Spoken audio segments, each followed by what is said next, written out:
আমাদের জন্মগতভাবে থেকে থাইরয়েড স্ক্রিনিং হওয়া দরকার, যে কোনো শিশুর থাইরয়েড প্রবলেম আছে কিনা এটা কিন্তু ম্যান্ডেটরি হওয়া উচিত। আমাদের দেশে এখনও সেই পর্যায়ে হয়ে সারেনি, কিন্তু প্রতিটা শিশু যদি আমরা রক্ত পরীক্ষা এক ড্রপ, শুধু একটা ড্রপ রক্তের মাধ্যমে আমরা কিন্তু এই পরীক্ষাটা করতে পারি, এবং আমাদের দেখা গিয়েছে যে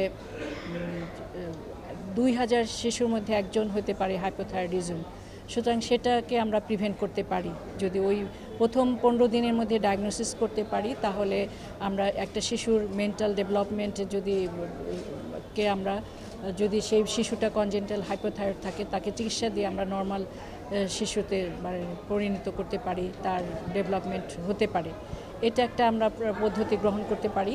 আর অ্যাডাল্টের ক্ষেত্রে আমরা বলতে পারি যে যখন একটা মানুষ হঠাৎ করে মুটিয়ে যায়, লেথার্জিক হয়ে যায়, কাজে অনীহা হতে পারে, সেই ক্ষেত্রে সরাসরি তার ডাক্তারের পরামর্শ নেওয়া উচিত যে তার থাইরয়েড গ্রন্থি ঠিকমতো কাজ করছে কিনা, বা এটা আমরা একটা সন্দেহ করতে পারি, অথবা অতিরিক্ত কাজ করছে কিনা। সেটার জন্য ওয়েট লস হতে পারে, যে 1 মাসে আপনার হয়তো 5-6 কেজি কমে গেছে ওজন, হঠাৎ করে খুব বেশি করে ঘামছেন, অহেতুক দুশ্চিন্তা করছেন, চোখ বড় বড় হয়ে যাচ্ছে, এইসব মানে আপনি রেস্টলেসনেস, এইসব কারণে আপনি যে থাইরয়েড আপনার সমস্যা হতে পারে, আপনার ডাক্তারের পরামর্শ নিতে পারেন। অথবা মানে কোনো মার বাচ্চা জন্মদানের পরে সে ডিপ্রেসড হয়ে গেল, হঠাৎ করে অতিরিক্ত মানে সে কোনো কাজে অনীহা, তখন সে ডাক্তারের পরামর্শ নিতে পারে। এইসব সাধারণ মানুষের এইসব সাইন সিমটম দেখে ওনারা ডাক্তারের পরামর্শ নিতে পারেন যে থাইরয়েডের সমস্যা আছে কিনা। থাইরয়েড গ্রন্থির যদি মা অথবা আত্মীয় স্বজনের কারো থাকে,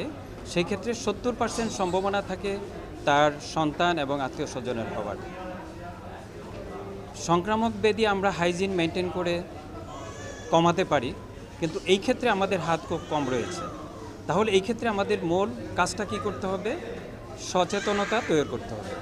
আর সচেতনতা তৈরি করার পাশাপাশি কিভাবে আমরা এই রোগকে প্রতিরোধ করব এবং প্রতিকার করব, সেই বিষয়ে স্পষ্ট ধারণা মানুষকে দিতে হবে। আর সেটা দেওয়ার জন্য আমি সবাইকে অনুরোধ করব, 4টা সময়ে আপনারা স্ক্রিনিং প্রোগ্রামের আওতায় আসেন, এবং সাধারণ মানুষ নিজে থেকে যে 4টা সময়ে জীবনে থাইরয়েড পরীক্ষা করা অত্যন্ত জরুরি।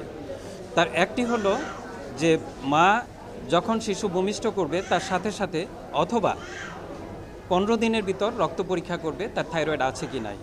দ্বিতীয়ত, যখন শৈশব থেকে কৈশোরে যাবে, যখন হঠাৎ করে শরীর বেড়ে যাবে, তখন তার যে থাইরয়েড হরমোন যে পরিমাণ উৎপন্ন হয় সেটা শরীরের ডিমান্ড মেটাতে পারে না, সেই জন্য তখন স্ক্রিনিং করা প্রয়োজন।